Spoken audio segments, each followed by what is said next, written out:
UPSC प्रारंभिक परीक्षा 2026 में सम्मिलित होने जा रहे सभी अभ्यर्थी हमारे चैनल @यूनिविकास से जुड़े रहें, क्योंकि इस चैनल पे सीसेट पेपर 1 यानी जीएस पेपर 1 और जीएस पेपर 2 यानी सीसेट पेपर 2 दोनों के संदर्भ में महत्वपूर्ण टॉपिक कवर किए जाएंगे। आज का टॉपिक है ग्रीनलैंड, काफी चर्चा का विषय है। यह टॉपिक पीटी, मुख्य परीक्षा और इंटरव्यूओं के दृष्टिकोण से काफी महत्वपूर्ण है। आज यह समझेंगे कि ट्रम्प चाचा क्यों ग्रीनलैंड को अपने अधिकार क्षेत्र में by hook and by crook, मतलब किसी भी कीमत पे इसे अपने कब्जे में लेना चाहते हैं, चाहे वह धन बल हो, चाहे वह सैन्य बल हो। इससे पूर्व हम लोग ऐतिहासिक पृष्ठभूमि को देखते हैं। तो सबसे पहले 986 ईस्वी में नॉर्स वाइकिंग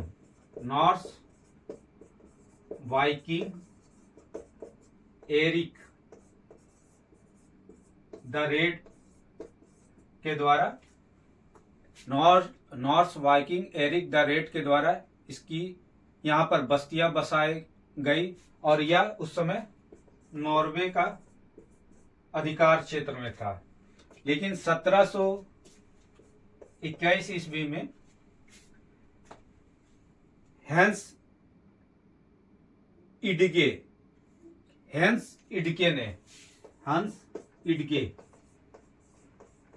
यहां पर डेनमार्क का उपनिवेश बनाया। जब 1814 में कील की संधि होती है और नॉर्वे डेनमार्क से अलग हो जाता है, तो ग्रीनलैंड डेनमार्क के कब्जे में आता है, डेनमार्क के कब्जे में आ जाता है। इसके बाद डेनमार्क पर यूएस की नजर पड़ती है और डेनमार्क को यूएस अपने अधिकार क्षेत्र में मिलाना चाहता है। सबसे पहले यह प्रयास किया गया था 1867 में, जब अमेरिका के विदेश मंत्री थे जिनका नाम है विलियम सेवर्ड। इन्होंने प्रयास किया था लेकिन यह असफल रहे। इसके अलावा जब 1941 में जर्मनी का आक्रमण डेनमार्क पे हुआ था, तो डेनमार्क पे अमेरिका ने सैन्य बेस स्थापित किया था। इसके बाद 1946 में ट्रूमैन ने पुनः डेनमार्क को अपने अधिकार क्षेत्र में मिलाने की बात कही और इसके लिए उन्होंने $100 मिलियन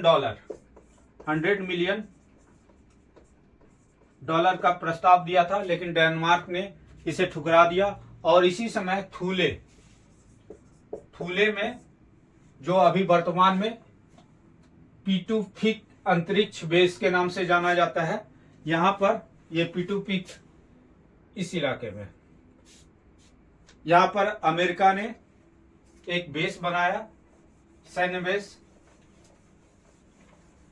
इसके बाद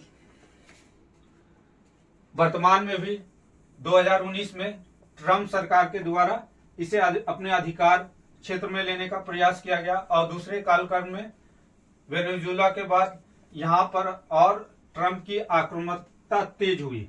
इसके पीछे महत्वपूर्ण रीजन रहा, पहला तो इसका स्ट्रेटेजिक लोकेशन, ग्रीनलैंड आर्कटिक महासागर, उत्तरी अटलांटिक महासागर, डेविस जल संधि और बैफिन की खाड़ी से घिरा हुआ है। डेविस जल संधि जो पीटी में भी पूछा जा सकता है, बैफिन की खाड़ी और उत्तरी अटलांटिक सागर के बीच है। वहीं डेनमार्क जल संधि आर्कटिक महासागर और उत्तरी अटलांटिक महासागर के बीच स्थित है। अब यहां का महत्व क्या है? यहां पर रेयर अर्थ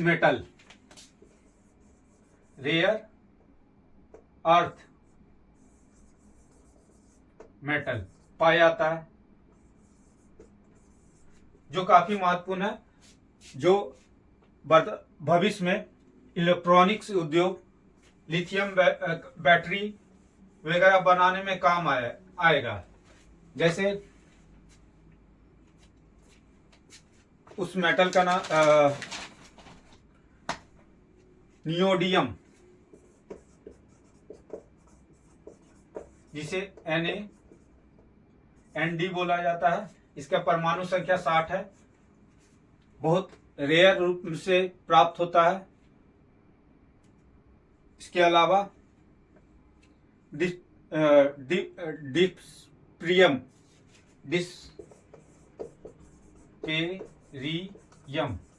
जिसका परमाणु संख्या 66 है। यह भी काफी रेयर धातु है, जो बहुत कम स्थानों में पाया जाता है। इसके अलावा सिट्रॉन प्रांत, जहां पर जिंक पाया जाता है।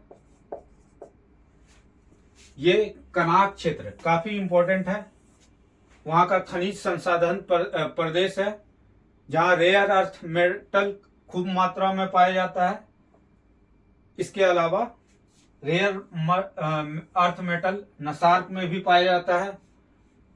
उसके बाद इस क्षेत्र में यूरेनियम भी पाए जाते हैं। इस कारण यह काफी महत्वपूर्ण है। लगभग यहां पर एक आंकड़े के अनुसार 60 लाख टन जो है ग्रेफाइट पाया जाता है। इसके बाद लगभग 36.1 अरब टन जो है रेयर अर्थ मेटल पाया जाता है। 36.1 अरब टन रेयर अर्थ मेटल।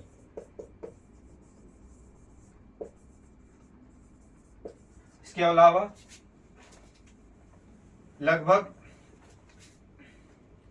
28 अरब बैरल तेल पाया जाता है। 28 अरब बैरल तेल होने की संभावना है।